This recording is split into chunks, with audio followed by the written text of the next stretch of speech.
सब सयाने एकमत प्रवचनमाला में आपका स्वागत है। मैं इस श्रृंखला में भगवान ओशो द्वारा प्रसिद्ध संत श्री दादू दयाल जी पर दिए गए अमूल्य प्रवचनों का सार प्रस्तुत कर रहा हूं।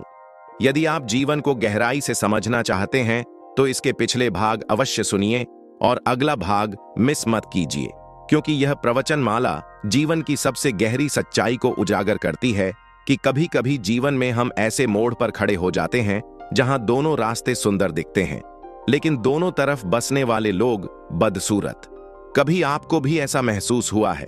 सब अपनी अपनी तरफ को स्वर्ग बताते हैं और दूसरे को नरक, और हम बस खड़े रह जाते हैं दो किनारों के बीच, उलझे हुए, टूटी हुई उम्मीदों के साथ।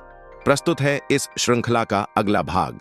आज की इस कहानी में एक सम्राट है, शक्तिशाली, सम्मानित, संपन्न, लेकिन भीतर से थका हुआ, टूटा हुआ। वह भाग रहा था दुनिया से नहीं, अपने मन से। वह ढूंढ रहा था एक ऐसी जगह जहां कोई विवाद ना हो, कोई द्वेष ना हो, कोई यह और वह का द्वंद्व ना हो। लेकिन उसे क्या पता था, जहां तक मनुष्य है वहां तक मन है, और जहां मन है वहां शांति कभी नहीं। एक किनारा कहता है हम स्वर्ग हैं, सामने नरक। दूसरा किनारा चिल्लाता है हम देवता हैं, वो दानव। दोनों तरफ सौंदर्य है, लेकिन दोनों तरफ रहने वाले मन कुरूप, संकीर्ण, भय के गुलाम। और सम्राट धीरे धीरे समझने लगता है दुनिया में बुराई नहीं रहती, बुराई मन की आंखों में रहती है। हम वही देखते हैं जो हम हैं। दुनिया दर्पण है, शत्रु में दिखने वाला चेहरा भी शायद हमारा ही हो। सम्राट भागता गया, किनारे छूटते गए, बस्तियां छूटती गईं, मनुष्यों का शोर छूटता गया, और फिर वह पहुंचा नदी के उद्गम पर, जहां न कोई किनारा था न कोई पक्ष, बस एक ऊंचा पर्वत जो न यह था न वह। और वहीं उसने अपना घर बनाया, एक ऐसा घर जो केवल दो शब्द कहता है, नेति नेति। न यह न वह, न पक्ष न विपक्ष, न युद्ध न विरोध। यह कहानी सिर्फ एक सम्राट की नहीं है, यह कहानी हम सबकी है। हमारा मन हर पल तय करता रहता है, मैं सही वह गलत। हम दूसरों को छोटा करके खुद को बड़ा दिखाने की कोशिश करते रहते हैं, लेकिन सच्चाई क्या है? दूसरों को छोटा करने की हर कोशिश में हम खुद छोटे होते जाते हैं। अहंकार सिखाता है दूसरों को गिराओ ताकि तुम उठ सको। आत्मा कहती है स्वयं को उठाओ और सबके लिए प्रकाश बनो।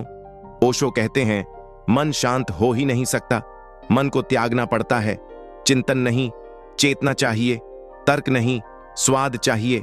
जैसे नाशपाती पर हजार वर्णन भी उसके स्वाद नहीं बन सकते, वैसे ही परमात्मा के हजार उपदेश भी परमात्मा नहीं बन सकते। स्वाद तुम्हें ही लेना है, यात्रा तुम्हें ही करनी है। अगर आपको इस कहानी ने भीतर कुछ हिलाया है, अगर कहीं लगा कि यह सम्राट मैं ही हूं, तो इस पूरी वीडियो को अंत तक जरूर देखिए। यह प्रवचन मानव मन के द्वैत को उजागर करता है। यह किनारा बनाम वह किनारा। ओशो बताते हैं कि अहंकार दूसरों को छोटा करके खुद को बड़ा दिखाता है, जबकि आत्मा अपने भीतर के फूल को खिलाकर दुनिया को सुंदर देखती है। मन को शांत करना असंभव है, मन के पार जाना ही ध्यान है।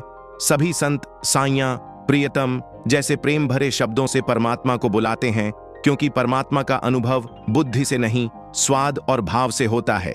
यही यात्रा द्वैत से अद्वैत की इस प्रवचन की आत्मा है।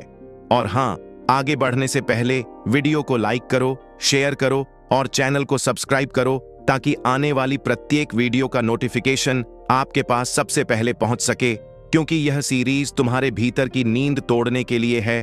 और याद रखना, जब भीतर जागृति होती है तभी सच्चा एकमत अनुभव होता है, जहां सब सयाने एकमत हैं। क्योंकि आगे हम उतरेंगे मन के रहस्यों में, अहंकार के जाल में, ध्यान के वास्तविक अर्थ में, और उस नेति नेति की खोज में जहां से सच्ची स्वतंत्रता शुरू होती है। और हां, इस सीरीज की अगली वीडियो मिस मत कीजिएगा, वह आपकी चेतना की यात्रा में एक नया दरवाजा खोलेगी। अब हम ओशो द्वारा दिए गए प्रवचन को आसान भाषा में विस्तार पूर्वक समझने का प्रयास करेंगे। चलिए अब शुरू करते हैं यात्रा द्वैत से अद्वैत की, अपने भीतर के नेति नेति की ओर। एक पुरानी कहानी है। एक महान सम्राट के मन में एक दिन अचानक वैराग्य जाग उठा। उसे महसूस हुआ कि सत्ता, महल, शान सब क्षण भंगुर हैं। भीतर एक तड़प उठी कि कहीं शांत स्थान ढूंढा जाए जहां वह अकेले बैठकर अपने आप से मिल सके। वह राज्य छोड़कर निकल पड़ा। लंबे सफर के बाद वह एक नदी पर पहुंचा और नाव में बैठकर बहने लगा। नदी के दोनों किनारे अद्भुत सुंदर थे, मानो धरती पर स्वर्ग उतर आया हो। अब प्रश्न यह था कि वह किस तरफ बसे। सोचा, पहले लोगों से पूछ लेता हूं। सबसे पहले वह नदी के बाएं किनारे पहुंचा। वहां के लोगों से पूछा, मैं बसने की जगह ढूंढ रहा हूं, क्या यह किनारा अच्छा है? लोगों ने कहा, इससे बेहतर स्थान संभव ही नहीं, यह तो स्वर्ग है। पर दूसरी तरफ वहां मत जाना, वह तो नरक है, दुख, पीड़ा और बुराई से भरा। सम्राट चकित रह गया। किनारा तो सचमुच सुंदर था, पर इतने सुंदर स्थान में रहने वाले लोगों के मन में दूसरी ओर के लिए इतनी नफरत क्यों? वह समझ नहीं पाया, इसलिए दूसरे किनारे भी चला गया। दूसरा किनारा भी अत्यंत मनोहर था, पहले से भी अधिक। उसने वहीं के लोगों से पूछा, मैं घर बसाना चाहता हूं, किस ओर बसूं? उन्होंने कहा, चुनने की जरूरत ही क्या है, बस यहीं बसिए, यह देवताओं का स्थान है। दूसरी ओर तो दैत्य बसते हैं, भूल कर भी उधर मत जाइए, वहीं दुख और छल है, उनकी छाया भी लगे तो जीवन भटक जाता है। सम्राट स्तब्ध रह गया। दोनों किनारे स्वर्ग जैसे, लेकिन दोनों तरफ रहने वाले लोग एक दूसरे को दुश्मन समझ रहे थे। उन्हें देखकर उसने सोचा, जब तक मन में दूसरों के लिए कटुता भरी रहेगी, तब तक अपने भीतर छिपे सौंदर्य को कोई कैसे देख पाएगा? जो हर समय दूसरों के दोष खोजता है, वह अपने भीतर खिले फूल की खुशबू से भी वंचित रह जाता है। जो जीवन भर कांटे गिनता है, वह हीरों की चमक को भी नहीं पहचान पाता। इसके उलट, जिसने अपने भीतर एक बार भी खिलते फूल को महसूस कर लिया हो, उसे हर ओर फूल ही दिखाई देने लगते हैं। यह सारा अस्तित्व दर्पण की तरह है, जहां हम अपने ही चेहरे अलग अलग रूपों में देखते रहते हैं। दूसरे में जो झलकता है, वह हमारी अपनी ही परछाई है। सम्राट ने सोचा, मैं तो उन झंझटों से बचने निकला था जो राजमहल में देखे थे, लेकिन यहां भी वही संघर्ष, वही द्वंद्व। जहां आदमी है वहां मन है, और जहां मन है वहां विरोध, तुलना, संघर्ष कभी समाप्त नहीं होंगे। वह नाव को आगे बढ़ाता गया, दूर और दूर। अब किनारे सुनसान होने लगे, बस्तियां समाप्त हो गईं। वह कहीं भी बस सकता था, लेकिन मन में एक डर था, अगर मैं किसी एक किनारे पर बस गया तो क्या पता बाद में वही पुरानी आदत न लौट आए। मैं भी ना सोचने लगूं कि मेरा किनारा अच्छा और दूसरा बुरा है। मनुष्य का स्वभाव अजीब है। अपने को बड़ा सिद्ध करने के लिए वह अनजाने ही दूसरों को छोटा साबित करना शुरू कर देता है। अहंकार की गणित बस यही जानती है, मुझे ऊंचा दिखना है तो दूसरों को नीचा दिखाओ। लेकिन आत्मा का मार्ग अलग है। जो भीतर से बड़ा होता है, वह दूसरों को भी साथ में बड़ा होता देखता है, और जो दूसरों को छोटा करता है, वह खुद भी छोटा ही बनता चला जाता है, क्योंकि हमारे हर कर्म की छाप वापस हम ही पर पड़ती है। सम्राट को लगा, अगर मैं किसी किनारे पर बस जाऊं तो कहीं फिर मन मेरी दृष्टि को सीमित न कर दे। इसलिए वह नाव बढ़ाता गया और आखिरकार उस स्थान पर पहुंच गया जहां नदी का उद्गम था। न नदी न दोनों किनारे, ऊंचा पर्वत था जो दोनों तरफ से परे बिल्कुल अलग खड़ा था। वहीं उसने अपना निवास बनाया और नाम रखा नेति नेति, अर्थात न यह न वह। जब उसके मित्र मिलने आते, पूछते, इस घर का नाम नेति नेति क्यों रखा? सम्राट पूरी यह कथा सुनाता और कहता, जब तक मन है, चुनाव है, यह पक्ष वह पक्ष। मन हमेशा दो भाग बनाता है। मन शांति नहीं दे सकता। शांति तभी मिलती है जब मन से परे जाया जाए। मन शांत नहीं होता, मन के अभाव में ही शांति जन्म लेती है। इस प्रकार सम्राट ने समझ लिया, मन का संसार द्वैत का संसार है, और जो मन के उस पार पहुंचे वही अद्वैत को जान पाता है। एक बहुत प्रसिद्ध जैन संत थे, रिंझाई। वर्षों तक वह अपने गुरु के आश्रम में रहकर मन को शांत करने की साधना करते रहे। साधना बढ़ती गई और मन में अनेक अद्भुत क्षमताएं उभरने लगीं। धीरे धीरे उनमें ऐसी शक्तियां आ गईं कि दूर घटने वाली घटनाओं का आभास होने लगा। लोगों के मन की बातें स्पष्ट सुनाई पड़ने लगीं। किसी बीमार को स्पर्श भरकर देते तो उसकी पीड़ा मिट जाती। उनकी छाया तक पड़ जाए तो मुरझाए फूल फिर खिल उठते, सूखे पेड़ हरे हो जाते। उनके इन कौशलों की चर्चा दूर दूर तक फैल चुकी थी, पर रिंझाई अपने अंदर ही मग्न थे, हर दिन मन को और संवारने की कोशिश करते हुए। मन जितना शुद्ध होता, उतना ही नई नई शक्तियों का जन्म होता जाता। एक दिन उनके गुरु चुपचाप उनके कक्ष के बाहर आकर बैठ गए। उस समय रिंझाई गहरी साधना में थे। गुरु ने सामने पड़े पत्थर पर एक ईंट को घिसना शुरू कर दिया। पहले तो रिंझाई ने ध्यान नहीं दिया, वह अपने भीतर की यात्रा में ही डूबे रहे।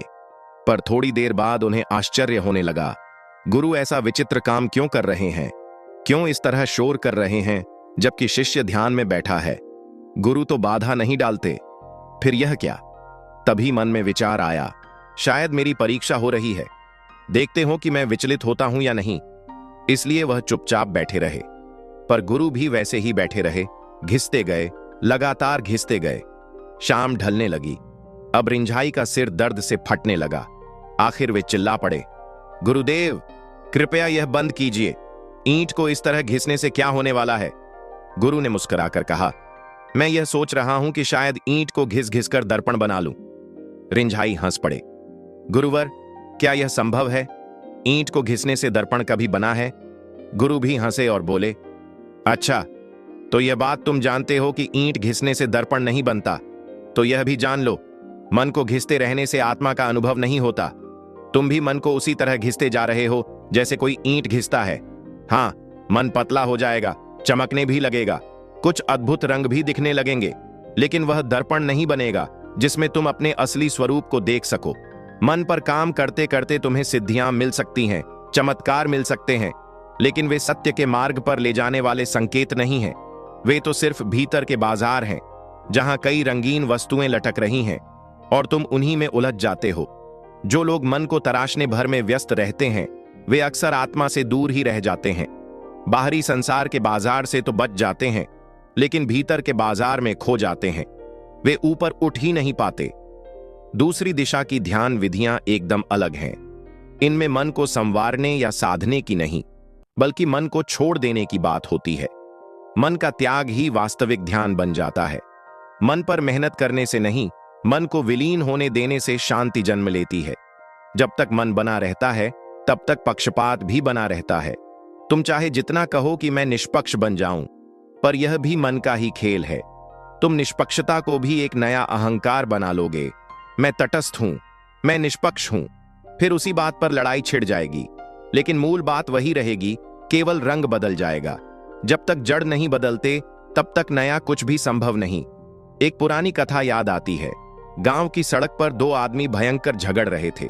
गालियां, पत्थर, चिल्लाहट, सब कुछ। एक समझदार व्यक्ति ने आकर पूछा, आखिर बात क्या है? क्यों यह तमाशा मचा रखा है? यदि फैसला चाहिए तो पंच बना लो, झगड़ा खत्म हो जाएगा। सबको बात ठीक लगी। एक एक पक्ष ने 3-3 पंच चुन लिए। शाम को वही समझदार व्यक्ति अपने काम से लौट रहा था। वहां पहुंचते ही देखा, अब तो झगड़ा और बड़ा हो गया है। सुबह 2 आदमी लड़ रहे थे, अब 8 आदमी आपस में भिड़े हुए थे। जांच करने पर पता चला, जो पंच बनाए गए थे वे भी लड़ाई में कूद पड़े। यही होता है जब मूल कारण को नहीं समझा जाता। ऊपर ऊपर से उपाय कर लेने से कुछ नहीं बदलता। पत्ते काटने से पेड़ नहीं मरता। जड़ पकड़े बिना बदलाव संभव नहीं। सम्राट ने भी यही समझ लिया था। किनारे पर रुका तो मन में ही उलझा रहेगा। नेति नेति की राह मन से परे जाती है, वहां कोई पक्ष नहीं बचता, न यह न वह, केवल अद्वैत। तुम्हारी सारी उलझने इसी बात से हैं कि तुमने अद्वैत को सुना तो है, पर कभी जिया नहीं। ब्रह्म, एकत्व, अद्वैत, ये शब्द हैं। इनके अर्थ का कोई स्वाद तुमने चखा नहीं। तुमने प्रेम का अनुभव किया होगा, गहरा, मधुर, मन को पिघला देने वाला, लेकिन वह भी दो के बीच का अनुभव है। तुमने संगीत सुना होगा, उसमें डूबे भी होंगे, पर वह भी द्वैत ही है, संगीत भी है और तुम भी हो। जहां तक अनुभव है वहां तक दो हैं। अद्वैत केवल सुना जाता है, जिया नहीं जाता। तुमने जीवन में कई झलकियां पाई होंगी, बहुत गहरी भी, पर वे सब दो के भीतर ही रही हैं। एक छोटा सा झरना भी 2 किनारों के बीच होता है। एक बूंद जो सबसे छोटी है, उसके भी 2 पहलू होते हैं। इसलिए तुम्हारे अनुभव चाहे कितने भी सुंदर क्यों ना हो, वे अभी स्रोत के पार नहीं गए। एक सूफी संत बायजीद अपने शिष्यों को एक दिन समझा रहे थे। हाथ में ढकी हुई एक टोकरी लिए आए। सबके मन में उत्सुकता थी, आज क्या होने वाला है। उन्होंने नाशपाती के बारे में बोलना शुरू किया। उसके रंग, उसके आकार, उसकी ताजगी, उसका रस, सब कुछ ऐसे वर्णित किया कि श्रोताओं के मुंह में पानी आ जाए। उन्होंने दुनिया की सबसे दुर्लभ नाशपाती का वर्णन किया, जिसे एक वैज्ञानिक ने पैदा किया था। बातें इतनी रसपूर्ण थीं कि सबके भीतर उस फल को चखने की तीव्र इच्छा जाग गई। और फिर उन्होंने टोकरी का ढक्कन खोल दिया। नाशपातियां सब में बांट दीं। जब लोगों ने स्वाद लिया तो वे हतप्रभ रह गए। उन्होंने कहा, आपने जो कहा था उसका इससे कोई मेल ही नहीं। आपके शब्द तो जैसे किसी सूखे रेगिस्तान की कहानी हो और यह फल तो जैसे ताजे फूल की खुशबू। एक शिष्य बोला, हम खुद भी इसे शब्दों में नहीं बता सकते। आप भी एक नाशपाती चखिए, तभी जान पाएंगे कि इसका स्वाद शब्दों में नहीं आ सकता। बायजीद मुस्कुराए और बोले, परमात्मा के बारे में जो कुछ मैंने कहा वह भी इन्हीं सूखी बातों जैसा है। मैं उसके अनुभव को टोकरी में रखकर तुम्हें दे नहीं सकता। शब्द बस तुम्हारी प्यास जगाते हैं, स्वाद नहीं दे सकते। इसलिए मेरे शब्दों से संतुष्ट मत हो जाना, उस स्वाद की खोज में निकलना। अनुभव ही अद्वैत है, स्वाद ही सत्य है। इसे कोई दूसरा दे नहीं सकता, सिर्फ रास्ता दिखा सकता है। दादू के वचन इतने मधुर हैं कि मानो उन्होंने अपनी पूरी हृदय गहराई उनमें उड़ेल दी हो। लेकिन एक बात याद रखनी, इन वचनों को समझकर रुक मत जाना। समझ लेने को मंजिल मत समझ लेना। शास्त्रों को पूरी तरह जान लेना यात्रा का अंत नहीं, बल्कि उसकी शुरुआत है। जब तुम किसी उपदेश को समझ लेते हो तब असली साधना शुरू होती है, क्योंकि समझ केवल द्वार खोलती है, अंदर कदम अभी पड़े नहीं होते। सत्य का स्वाद अभी बाकी है। अभी तो तुम सिर्फ गहरी नींद से जगे हो, अभी उठे नहीं। अभी उस मंदिर की ओर चलना शुरू भी नहीं किया जिसकी दूर से आती घंटियों की ध्वनि तुम्हारे भीतर हलचल पैदा करती है। संतों की वाणी उसी मंदिर की घंटियों जैसी है। स्वर पवित्र हैं, मीठे हैं, लेकिन वे मंदिर नहीं हैं। बहुत लोग इन ध्वनियों को ही सब कुछ समझ बैठते हैं और वहां अटक जाते हैं। जीवन फिर ठहराव बन जाता है, एक बंद तालाब जिसमें कोई लहर नहीं उठती। जीवन को स्थिर मत होने देना। दादू की बातों को समझो, उनसे प्रेरणा लो और आगे बढ़ जाओ। उनके शब्द बस पहली चिंगारी हैं, पहला धक्का है। जैसे कार को बस शुरुआत में बैटरी थोड़ी ऊर्जा देती है और फिर इंजन खुद चलने लगता है। कभी बैटरी ना हो तो लोग धक्का लगाकर कार को स्टार्ट कर देते हैं, बस शुरुआत चाहिए। संत वचन भी तुम्हें वही आरंभिक धक्का देते हैं। अगर यह पहला स्पर्श भी मिल जाए तो यह किसी वरदान से कम नहीं। समरथ सब विधि साइयां ताकि मैं बलि जाऊं, अंतर एक जुसौ बसे और चित्त न लाऊं। यहां साइयां, प्रियतम, पीव ये शब्द यूं ही नहीं आए। अगर तुम किसी दार्शनिक से सुनोगे वह सत्य कहेगा, तथ्य, तर्क, लॉजिक। पर सत्य एक सूखा सा शब्द है, उसमें जीवन की महक नहीं, उसमें हृदय का स्पर्श नहीं। वह शब्द मन का है, हृदय का नहीं। लेकिन जब दादू हों, कबीर हों, नानक हों, मीरा हों, वे परमात्मा को पुकारते हैं प्रेमी की भाषा में। वे साइयां कहते हैं, प्रियतम कहते हैं, क्योंकि ईश्वर से जुड़ना तर्क का विषय नहीं, यह हृदय की गहराइयों में उतरने का अनुभव है। प्रेम तुम्हारे भीतर के द्वैत को कम करता है, पूरी तरह मिटाता नहीं, पर दूरी बहुत कम हो जाती है। जैसे विशाल नदी सिमटकर एक पतली धारा बन जाए, जैसे दो किनारे धीमे धीमे पास आने लगें, कभी कभी तो छू भी लें। यही प्रेम है जो तुम्हें अद्वैत के द्वार के सबसे नजदीक ले जाता है। नर्मदा की घाटियों में एक अद्भुत जगह है, संगमरमर की ऊंची ऊंची चट्टानें। जो भी वहां गया है उसने उस दृश्य की पवित्रता को महसूस किया होगा। उन्हीं चट्टानों के बीच एक स्थान है, बंदर कूदनी। दोनों किनारों की चट्टानें इतनी नजदीक आ गई हैं कि बंदर आसानी से एक किनारे से दूसरे किनारे पर छलांग लगा लेते हैं। जब भी मैं उस जगह को देखता हूं तो मन में एक ही अनुभूति उठती है, प्रेम भी कुछ ऐसा ही है। दो किनारे अलग हैं, द्वैत अभी मिटा नहीं है, मगर दूरी इतनी कम हो जाती है कि चाहो तो इंसान भी छलांग लगा दे। बंदर तो कूद ही जाते हैं, इंसान भी हिम्मत करे तो उस पार पहुंच सकता है। प्रेम दो किनारों के बीच का सबसे छोटा फासला है। इसीलिए संत प्रेम के शब्दों का इस्तेमाल करते हैं। द्वैत हटता नहीं, पर प्रेम की भाषा उसे अत्यंत करीब ला देती है। सत्य जैसे शब्द बहुत दूर हैं, ठंडे, सूखे, तर्क से भरे हुए, पर साइयां, प्रियतम, पीव जैसे शब्द हृदय के पास आते हैं, कानों में धीरे से घुल जाते हैं, आत्मा को कोमल बना देते हैं। तुम सोचो, सत्य को कहां छुआ जा सकता है? वह हाथ में नहीं आता। सत्य की कोई गंध नहीं, कोई छाया नहीं, कोई स्पर्श नहीं। पर दादू कहते हैं, समरथ सब विधि साइयां। साइयां से जुड़ना आसान है क्योंकि वह पास है। वह श्वास की गर्माहट जैसा है। वह दूरी नहीं मांगता, बस भाव मांगता है। देखने के भी दो तरीके हैं। एक है बुद्धि का तरीका। बुद्धि रेगिस्तान की तरह है, सूखी, कठोर। वहां कोई पेड़ नहीं उगता, कोई झरना नहीं बहता, कोई रंग नहीं खिलता। दूसरा तरीका है हृदय का। हृदय उद्यान है, छांव भी है, शीतल जल भी है, पंछियों की आवाज भी है और थके हुए यात्री के लिए विश्राम भी। पंडित बुद्धि से देखता है, इसलिए ईश्वर उसे हमेशा दूर दिखाई देता है। भक्त हृदय से देखता है, इसलिए उसके लिए ईश्वर निकट ही निकट है, इतना निकट कि धीरे धीरे उसके अलावा कोई दूसरा दिखाई ही नहीं पड़ता। एक कथा है, एक युवक नास्तिक था। गांव के लोग उससे परेशान थे। वह हर तर्क का खंडन कर देता, कोई भी बात उसे समझा नहीं पाता। आखिर किसी ने कहा, जा संत एकनाथ के पास चला जा, शायद वहां तेरी जिद टूटे। वह युवक गया। संत एकनाथ एक शिव मंदिर में थे, सो रहे थे, और आश्चर्य यह कि उनके पैर शिव की पिंडी पर टिके थे। नास्तिक युवक भी हिल गया। उसने सोचा, मैं नास्तिक हूं, पर इतनी हिम्मत मैं भी नहीं कर सकता। यह तो कहीं ज्यादा बड़ा नास्तिक है। सुबह जब एकनाथ जागे, युवक ने पहला प्रश्न ही यही किया, आप संत हैं? फिर सुबह 9 बजे तक सोते रहे, और वह भी भगवान की मूर्ति पर पैर रखकर। एकनाथ मुस्कुराए और बोले, जहां भी पैर रखे वही ईश्वर मिला। जब हर जगह वही दिखाई देता है, तब पैर कहां रखें और कहां न रखें, यह प्रश्न ही समाप्त हो जाता है। बस जहां तन को आराम मिले वहीं रख देते हैं। युवक चकित रह गया। फिर वह बोला, और यह सुबह ब्रह्म मुहूर्त में उठने का नियम? एकनाथ ने कहा, जब भीतर वाला ब्रह्म जाग जाए वही ब्रह्म मुहूर्त है। आंख खुल जाए तो सुबह, आंख बंद हो जाए तो रात। एकनाथ जैसे फकीर नियमों से नहीं चलते। जिन्होंने स्वयं को परमात्मा में पूरी तरह समर्पित कर दिया, उनके लिए बाहरी अनुशासन का कोई अर्थ ही नहीं रह जाता। नियम केवल शुरुआत के लिए हैं, पर जब मन पूर्णतः शून्य हो जाए, तब साधक नियमों से नहीं चलता, तब नियम साधक से चलते हैं। युवक अभी भी दुविधा में था, लेकिन वह एकनाथ के सौंदर्य, उनके शांत चेहरे और उनके आसपास की पवित्र हवा से प्रभावित हो चुका था। थोड़ी देर बाद एकनाथ ने भोजन की बाटियां तैयार कीं। जैसे ही वह घी में डुबाने लगे, एक कुत्ता आकर एक बाटी उठाकर भाग गया। एकनाथ तुरंत उसके पीछे भागे। युवक भी पीछे दौड़ा, यह सोचकर कि अब यह कुत्ते को जरूर मारेगा।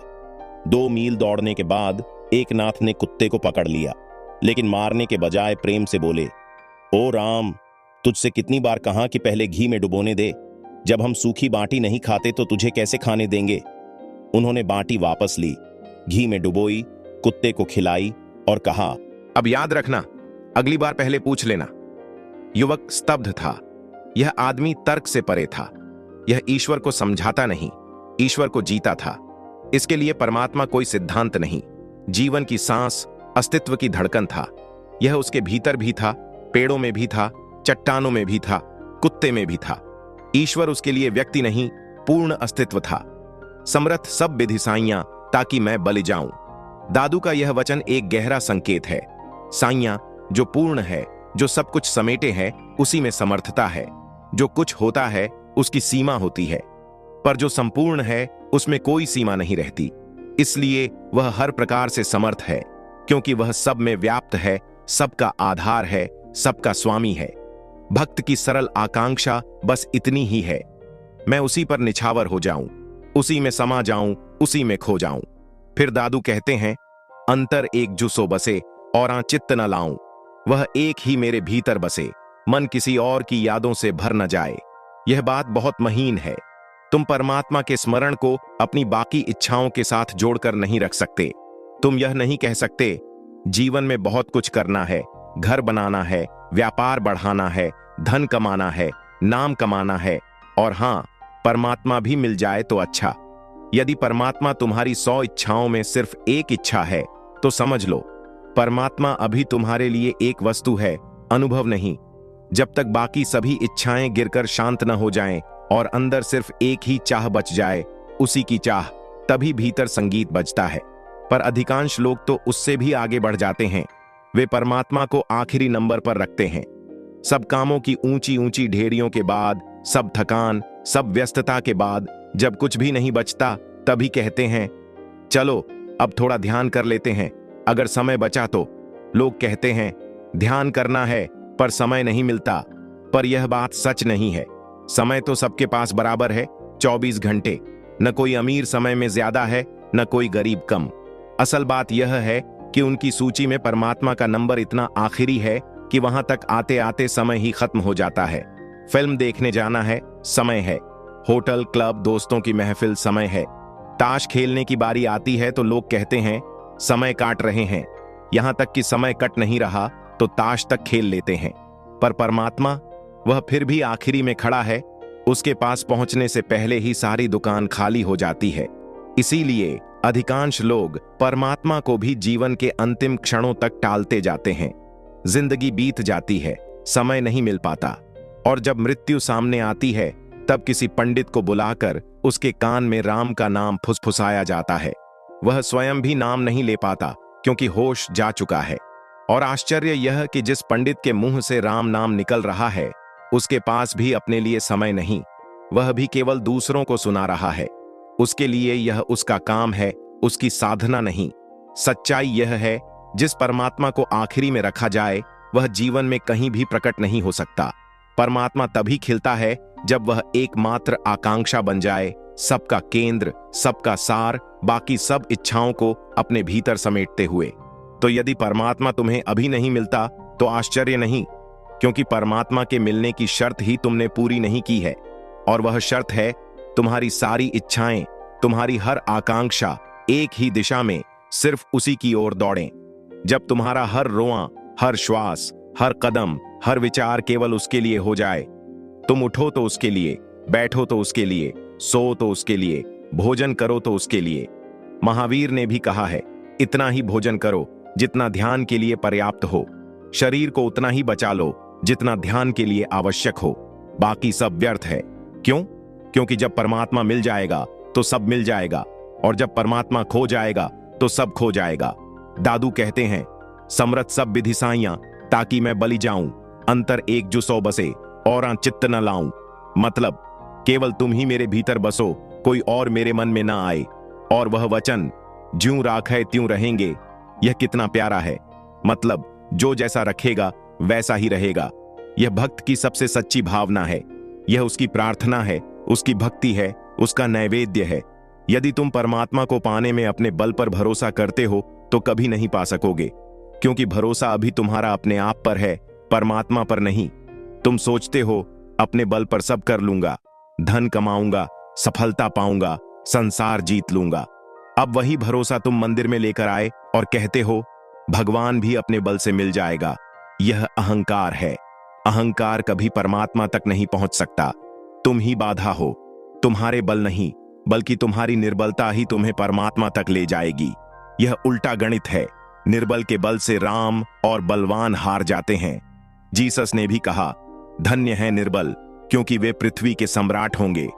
यह सुनने में सपना या कल्पना जैसा लगता है, लेकिन यही सत्य है। कमजोर, निर्बल और सच्चे भक्त ही परमात्मा के वास्तविक उत्तराधिकारी हैं। लाओ त्सु कहा करते थे, सच्ची जीत तब मिलती है जब जीतने की इच्छा ही छोड़ दी जाए। जो हारने को तैयार होता है उसे कोई हार नहीं सकता। यही बात धर्म में भी लागू होती है। दुनिया का मनुष्य वही है जो हर काम अपने बल पर करता है, चाहे पूजा हो, तपस्या हो, व्रत हो या उपवास, सब अपने दम पर। ऐसा व्यक्ति भीतर से समर्पित नहीं होता, वह लड़ रहा होता है।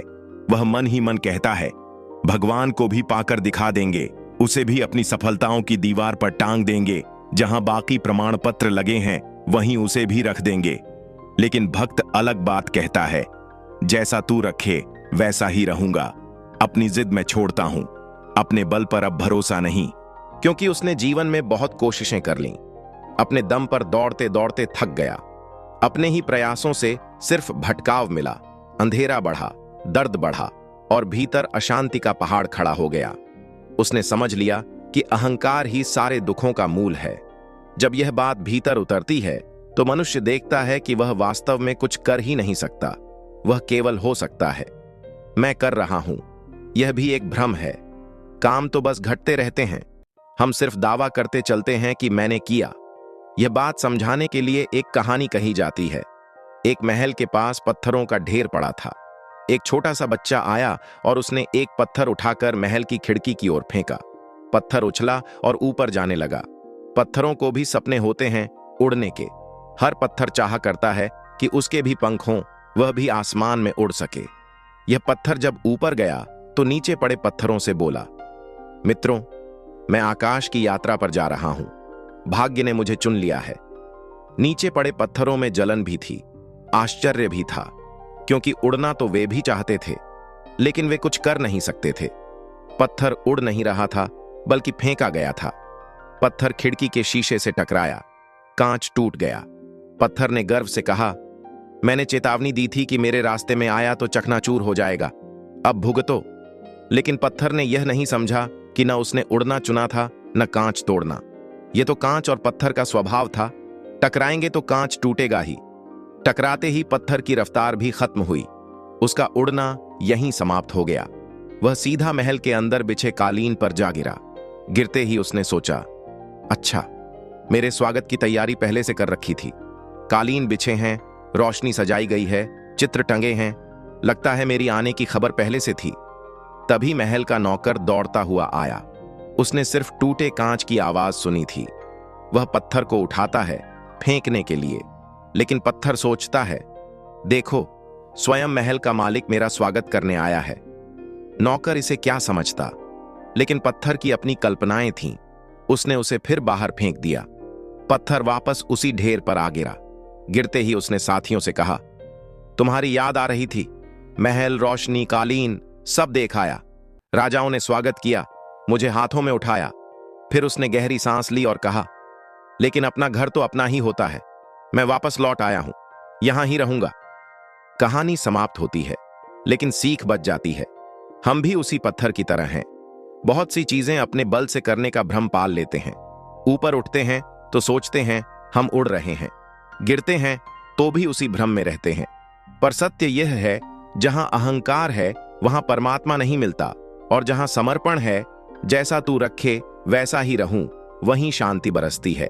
यह कहानी सिर्फ कुछ लोगों की नहीं है, यह हम सबकी कहानी है, मेरी, तुम्हारी, हर इंसान की। जीवन में जो भी घटित होता है, हम उसे अक्सर अपना किया हुआ मान बैठते हैं। किसी से प्रेम हो गया तो कहते हैं, मैं प्रेम कर रहा हूं। लेकिन जरा ठहर कर सोचो, क्या प्रेम कभी किया जा सकता है? प्रेम तो बस घटता है, बिना बताए, बिना पूछे। वह होता है, करवाया नहीं जाता। जब मनुष्य जीवन की सच्चाई को थोड़ा सा भी देखना शुरू करता है, तब उसके भीतर एक सहज स्वीकार जन्म लेता है, ज्यों रखे त्यों रहेंगे। क्योंकि चाहे हम बोलें या न बोलें, जीवन अपनी दिशा तो उसी ओर बहता है जहां उसे बहना है। हमारा कहना सिर्फ इतना तय करता है कि हम उस धारा के खिलाफ तैरेंगे या उसके साथ सहजता से बहेंगे। नदी चाहे पश्चिम जाने की जिद करे, पर यदि उसकी धारा पूर्व की ओर है तो वही दिशा अंतिम होगी। पश्चिम की ओर बहने की कोशिश सिर्फ थकान, हताशा और पीड़ा ही देगी। जीवन निरर्थक सा लगने लगेगा, मानो सब कुछ गलत हो रहा हो। लेकिन वही नदी जब स्वीकार कर ले कि जैसा वह चाहे वैसा ही बहेंगे, तब दिशा तो वही रहती है, लेकिन अनुभव बदल जाता है। वह बहती तो पूर्व ही है, पर अब विरोध नहीं, अब सुगंध है, सहजता है, आनंद है। हम छोटे से अंश हैं और अस्तित्व असीम है, विराट, अनंत। हम उस महाज्ञान, उस महोत्सव, उस विराट संगीत की एक छोटी सी धुन है। जब यह धुन उस विशाल संगीत के साथ चलती है, तभी जीवन में सुंदरता आती है।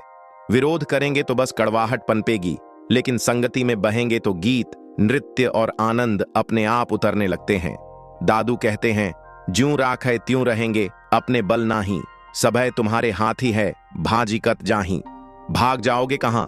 जहां भी जाओगे वही सत्ता, वही ऊर्जा, वही परमात्मा तुम्हें घेरे मिलेगी। उससे अलग होने का कोई मार्ग ही नहीं। अक्सर दुनिया धार्मिक मनुष्य को भगोड़ा कहती है, पर सत्य इससे उलटा है। संसार में उलझा व्यक्ति ही भाग रहा है, धन की ओर, सत्ता की ओर, अपनी इच्छाओं की ओर। वह कहता है, मेरी योजना यही है, चाहे भगवान साथ दें या न दें, मैं हासिल कर लूंगा। भगवान से भी सौदा करता है, थोड़ा हम रखेंगे, थोड़ा तुझे भी दे देंगे, बस हमारी योजना सफल कर देना। यह तो पलायन है, जीवन के सत्य से भागना। क्योंकि वास्तविकता तो यह है कि न आपका जन्म आपके हाथ में, न मृत्यु, न प्रेम, न सांस, कुछ भी आपके नियंत्रण में नहीं। जिस शक्ति ने तुम्हें जन्म दिया वही सांस लेती है, वही भीतर जागती है, वही चलाती है, वही विश्राम में ले जाती है। इस सत्य को जो स्वीकार कर लेता है वह भागना छोड़ देता है, और जो इस सत्य से आंखें फेर लेता है उसी को दुनिया समझदार कहती है, पर वह तो भीड़ में सबसे बड़ा भगोड़ा होता है। दादू की पंक्तियां फिर सच्ची खड़ी हो जाती हैं, सभय तुम्हारे हाथ ही है, भाजी कत जाही। जहां भागोगे वहीं वहीं शक्ति मिलेगी, उसी का हाथ, उसी का स्पर्श। दादू सहज शब्दों में एक गहरी बात कह जाते हैं, दूसरा कोई नहीं है, सिर पर एक ही साहब है। वह बताते हैं कि अलग अलग नामों में उलझने से कुछ हासिल नहीं होता, क्योंकि सत्य तो एक ही है। वह किसी का भगवान नहीं और किसी का अल्लाह नहीं, वह तो बस प्रिय है, साहिब है, साईं है, नाम से परे। वे आगे कहते हैं, उसे हम कैसे भूल सकते हैं, चाहे कितने ही युग गुजर जाएं। यह बात बहुत कोमल है, पर बेहद गहरी है। जिसे भूला ही नहीं जा सकता, उसे भुलाने का प्रयास भी कैसे सफल होगा। भूलने की कोशिश करने वाला भी वही है, तो उससे दूर भागा ही कहां जा सकता है। अक्सर लोग पूछते हैं, ईश्वर कहां मिले, और मैं उनसे पूछता हूं, पहले यह तो बताओ, खोया कहां? क्योंकि जब कोई भीतर झांकता है तो अचानक पाता है कि खोया तो था ही नहीं। परमात्मा कोई वस्तु नहीं कि कहीं गिर गई हो, वह तो तुम्हारी असली प्रकृति है, तुम्हारी सबसे गहरी सच्चाई, तुम्हारा मौलिक स्वरूप। तुम उसे कैसे खो सकते हो? अगर तुमने उसे सच में खो दिया होता तो तुम स्वयं भी न रहते। जिससे तुम पूछ रहे हो, ईश्वर कहां है, वही तो वही है। यात्रा कहीं बाहर नहीं है, यात्री की पहचान के भीतर है। जब तुम अपने भीतर की नींद को जरा सा झकझोरते हो, एक हल्की सी जागृति आती है और अचानक पता चलता है कि तुम जहां हो वहीं वहीं था, वही है और वही रहेगा। इसे इस तरह समझो, एक सम्राट सो जाए और सपने में खुद को भिखारी समझ बैठे। सपने में वह रोए, चिल्लाए, लोगों से सलाह मांगे, अपना राज्य खोजने भागता रहे। लेकिन जैसे ही नींद टूटती है, उसे पता चलता है कि न राज्य खोया था, न सिंहासन, वह तो वहीं था, वह कभी गया ही नहीं था। परमात्मा को पाना भी ऐसा ही है, कुछ नया जोड़ना नहीं है, सिर्फ भूल का सपना गिराना है। न कोई पाप हुआ है, न कोई अपराध, बस एक गहरी नींद है, एक लंबा स्वप्न है। और स्वप्न चाहे जितना लंबा चले, चाहे तुम हजारों मील सपने में घूम आओ, जैसे ही जागते हो वहीं पाते हो जहां सोए थे। सपने में टिम्बकटू जाओ, पर जागोगे तो अपने ही घर में। इसी तरह तुम चाहे संसार में जितनी भी दूर निकल जाओ, जागोगे तो परमात्मा में ही। इसलिए दादू कहते हैं, उसे भुलाना संभव ही नहीं। अनगिनत युग भी बीत जाए, वह विस्मरण से परे है। अब वे कर्म की बात करते हैं। मनुष्य अपने कर्मों से भटकता है, क्योंकि वह मान लेता है कि मैं कर रहा हूं। इस मैं से ही जन्म लेता है अहंकार, और फिर अहंकार जन्म देता है भटकाव। दादू कहते हैं, कर्म जीव को घुमाते हैं, लेकिन कर्मों को चलाने वाला तो वही है। तुम जो भी करते हो वह तुम्हारा किया हुआ नहीं। धरती, आकाश, जल, वायु, अग्नि, इन सब के बीच एक बड़ी व्यवस्था चल रही है। हम तो बस 5 तत्वों की बनी कठपुतलियां हैं। धागे पीछे किसी अदृश्य हाथ में हैं। लेकिन भ्रांति यह है कि कठपुतली खुद सोच ले, मैं ही नाच रही हूं, और फिर वही सपना बन जाता है, करने का, पाने का, अहंकार का। गीता में कृष्ण भी अर्जुन से यही कहते हैं, निमित्त बन जा, कर्ता मत बन। जब तुम निमित्त बन जाते हो, समर्पण में बहने लगते हो, तब कर्म बांधते नहीं, मुक्त करते हैं। दादू आगे समझाते हैं, हम सिर्फ खुद को ही नहीं चलाना चाहते, हम परमात्मा को भी चलाना चाहते हैं। हमारी प्रार्थनाएं आदेश बन जाती हैं, इसे ठीक कर दो, उसे दे दो, यह दे दो, वह कर दो। यह तो अधार्मिकता है, क्योंकि इसमें कर्तापन है। हम उसकी शर्तों पर चलने के लिए तैयार नहीं, हम चाहते हैं कि वह हमारी शर्तों पर चले। सच्ची प्रार्थना वह है जहां शब्द नहीं, केवल समर्पण है, जहां बस यह भाव उठे, जैसा वह चाहे वही ठीक, जिस राह ले चले उसी में आनंद, मेरा कुछ नहीं, सब उसका है। दादू की यह पंक्तियां ही पूर्ण प्रार्थना है। ज्यों राखे त्यों रहेंगे, अपने बल नाही, सब है तुम्हारे हाथ ही है, भाजी कत जाही। यह भाव भीतर उतर जाए, बस यही जागृति है, यही भक्ति है, यही जीवन है। सूफियों के बीच एक पुरानी कहावत चलती है, जब कोई फकीर सचमुच प्रार्थना की गहराई को छू लेता है, तो उसके भीतर न कोई शब्द उठता है और न ही होठों पर कोई आवाज आती है। वह बस मौन खड़ा रह जाता है, पूरी तरह शांत, पूरी तरह समर्पित। एक बार किसी ने बायजीद से पूछा, आपकी प्रार्थना कैसी होती है? हम कभी आपको कोई मंत्र बोलते नहीं देखते, मन में क्या जपते हैं? बायजीद मुस्कुराए और बोले, मैं क्या कहूं, जिसे सब पता है उसे समझाने की क्या जरूरत। मेरी हालत उस भिखारी जैसी है जो एक बार राजा के सामने गया था। कमजोर शरीर, फटी पोशाक, आंखों में सिर्फ उम्मीद की लौ। राजा ने पूछा, कहो क्या चाहिए? और वह फकीर बोला, अगर मेरी हालत देखकर भी आपको समझ नहीं आता तो मेरे कहने से क्या समझ आएगा? बस मुझे देख लो, यही काफी है। बायजीद बोले, दुनिया का राजा न समझ पाया हो, पर अंतिम राजा जिसके हाथ में सब है वह तो समझ ही लेगा। मैं तो बस उसके द्वार पर खड़ा हो जाता हूं, वही मेरी प्रार्थना है। वह मस्जिद के सामने जाकर खड़े रहते, कभी बोलते नहीं थे, न बाहर न भीतर, क्योंकि वे जानते थे प्रार्थना शब्दों से नहीं बनती। प्रार्थना तो वह क्षण है जब तुम जैसे हो वैसे ही उसके सामने खड़े हो जाते हो। न कोई आवरण, न कोई दिखावा, बस अपनी पूरी सच्चाई में, अपने सबसे भीतर के भाव में। लेकिन यदि मन में कुछ दोहराने की आदत हो तो दादू का एक वचन मंत्र बन सकता है, ज्यूं राख है त्यों रहेंगे। इसे रात दिन अपने भीतर गूंजने दो। धीरे धीरे शब्द मिट जाएंगे, फिर केवल भाव बचेगा और अंत में केवल तुम्हारा शुद्ध अस्तित्व। दादू आगे कहते हैं, करता तो वह अकेला है, लेकिन दूसरों के सिर पर वह कर देने का भ्रम डाल देता है। किसी को लगता है मैं बड़ा ज्ञानी हूं, कोई कहता है मैं पुण्यात्मा हूं, कोई दंभ भरता है मैं बड़ा तपस्वी हूं। दादू समझाते हैं यह सब सिर भारी करने वाली बात है। जब यह भ्रम दे कि मैं कर रहा हूं तो उसी क्षण कहना चाहिए, हे प्रभु यह मेरा नहीं, तू ही कर रहा है, मेरे सिर मत डाल। दास की शोभा यही है, कर्ता का नाम बीच में आए ही ना। सारी डोर जब उसके हाथ में है तो फिर अपने नाम की क्या जरूरत।